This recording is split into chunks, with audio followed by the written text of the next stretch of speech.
चंद्रपुर नाम के एक गांव में रामफल नाम का एक वैश्य रहता था।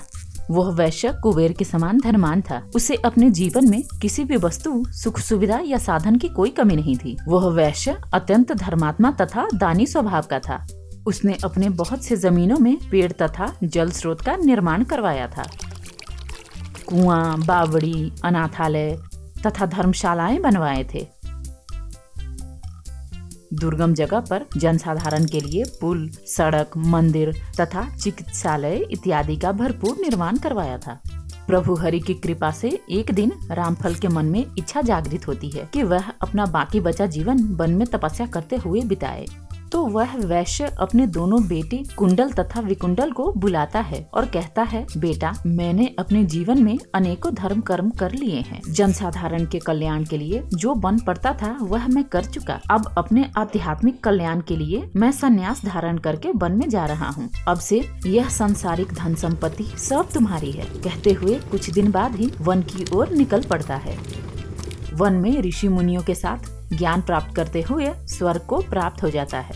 इधर पिता के जाने के बाद दोनों बेटे कुंडल तथा विकुंडल को धन का मत हो जाता है। इस कारण से वह दोनों पाप कर्म में लिप्त हो जाते हैं। बड़ी ही तेजी से पिता का अर्जित किया हुआ धन संपत्ति गंवाने लगते हैं। संपत्ति समाप्त हो जाने के बाद वह दोनों अपना घर-बार भी बेच खाते हैं और संपत्ति तथा सम्मान जो उसके पिता ने कमाए थे उन सब को गवा कर चोरी, लूटपाट जैसे महापाप के भागी बनते हैं। एक रात दोनों भाई चोरी करने के विचार से जंगल के रास्ते जा रहे होते हैं। तभी चलते चलते अचानक रुक जाते हैं क्योंकि सामने झाड़ियों में एक सिंह छुपा होता है। देखते ही देखते वह सिंह दोनों भाइयों को मार गिराता है। मृत्यु के कुछ समय बाद दोनों भाई धर्मराज के सामने होते हैं। यमराज, तुम दोनों की मृत्यु हो चुकी है। तुम्हारे सब कर्मों की गिनती है मेरे पास। उन कर्मों के आधार पर कुंडल को नर तथा विकुंडल को स्वर्ग मिलता है।